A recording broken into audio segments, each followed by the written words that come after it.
வணக்கம். வாராகி தாயை யாரெல்லாம் வழிபடலாம்? வீட்ல நாம வாராகி தாயை வைத்து வழிபடலாமா? படங்களாக வைத்து வழிபடலாமா?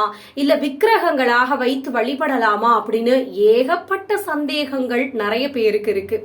அந்த சந்தேகங்களை எல்லாம் தீர்த்து வைப்பதற்காகத்தான் இந்த வீடியோ பதிவு.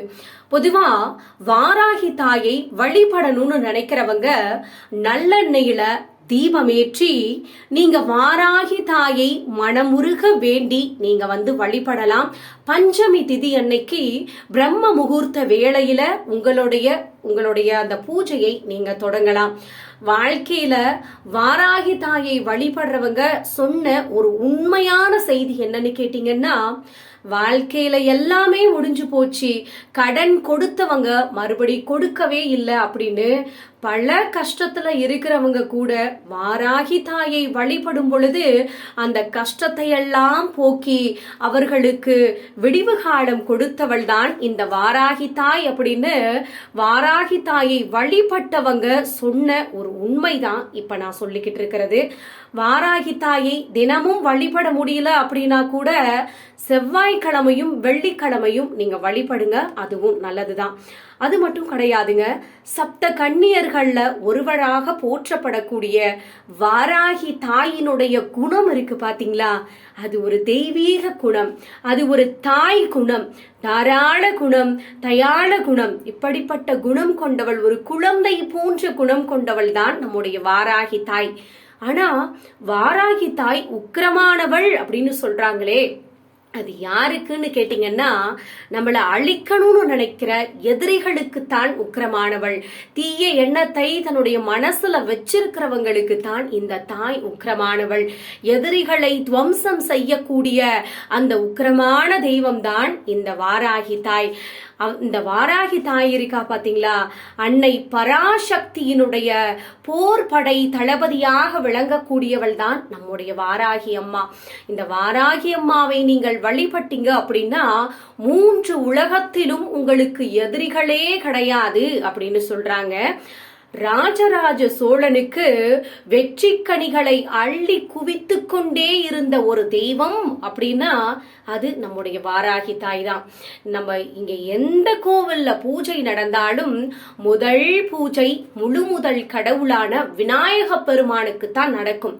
ஆனா தஞ்சை பெரிய கோவில்ல மட்டும்தான் வாராகி தாய்க்கு தான் முதல் பூஜை நடக்கும். இது அந்த காலத்துல இருந்து இன்னைக்கு வரைக்கும் காலம் காலமாக தொன்று தொட்டே ஒரு மரபு முறையாக இன்னைக்கு வரைக்கும் இருந்துகிட்டு வருதுங்க.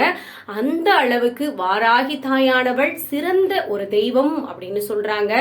இந்த வாராகி தாயை வழிபட நினைக்கிறவங்க மனசுல எந்த ஒரு தீய எண்ணமும் இல்லாம தன்னுடைய வீட்டுல படத்தையோ இல்ல நீங்க விக்கிரகத்தையோ வைத்து தாராளமா வழிபடலாம்.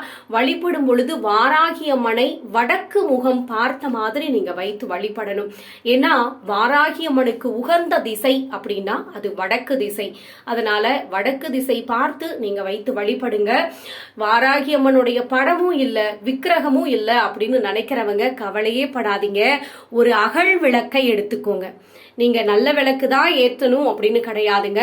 ஒரு அகல் விளக்கை எடுத்து அதுல எண்ணெயை ஊத்தி அந்த விளக்கையே தாயாக வாராகி தாயாக நினைத்து நீங்க வழிபட்டீங்க அப்படின்னா நிச்சயமாக வாராகி தாய் உங்களுடைய வீடு தேடி வந்து உங்களுக்கு அருள் புரிவாள். நீங்க வாராகி தாயை வழிபடும் பொழுது நீல நிறம், சிவப்பு நிறம், மஞ்சள் நிறம், இது 3மே வாராகி அம்மனுக்கு உகந்த ஒரு நிறம். அவளுக்கு ரொம்ப பிடித்தமான ஒரு நிறம். இந்த நிறத்தை, இந்த உடைகளை நீங்க அணிஞ்சுக்கிட்டு அதுக்கப்புறம் நீங்க வாராகியை வழிபட்டீங்க அப்படின்னா வாராகி அம்மனுக்கு ஒரு நல்ல மகிழ்ச்சியாக உங்களுக்கு நல்ல வரங்களை தந்துட்டு போவாள் அப்படிங்கிறது ஒரு ஐதீகம். அது மட்டும் கிடையாதுங்க, நீங்க வாராகி அம்மனுக்கு நெய்வேத்தியமாக படையல் வச்சு நிறைய பொருட்களை வைக்கணும் அப்படின்னு கிடையாதுங்க. உங்க வீட்டுல இருக்கிற தயிர் சாதத்தையோ இல்ல மாதுளம்பழத்தையோ நீங்க வைத்து நீங்க சின்னதா ஒரு படைகள் வைத்து நீங்க வழிபட்டீங்கன்னாவே வாராகி தாய் உங்களுக்கு மனம் மகிழ்ச்சியோடு உங்களுக்கு எல்லாம் நல்லதையும் அருள்வாள். சிவப்பு மலர்கள் இருக்கு பாத்தீங்களா, நீங்க ரோஜாவா இருந்தாலும் சரி, செம்பருத்தி பூ, அரளிப்பூ, இந்த மாதிரி எந்த மலரா இருந்தாலும் சரி, சிகப்பு மலரை நீங்க வைத்து அர்ச்சனை பண்ணுங்க. அது மட்டும் கிடையாதுங்க, அந்த 7.5 சனி, கண்டக சனின்னு சனி திசையில கஷ்டத்தை அனுபவிச்சுக்கிட்டு இருக்கக்கூடியவங்க இந்த வாராகி தாய செவ்வாய், வெள்ளி, சனிக்கிழமைகள்ல நீங்க தாராளமா வழிபடுங்க.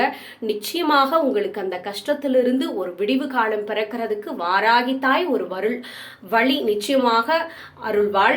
அது மட்டும் கிடையாதுங்க, பஞ்சமி, பௌர்ணமி, அமாவாசை இந்த நாட்கள்ல நீங்க வாராகி தாயை வழிபடுறதுக்கு உகந்த நாள்.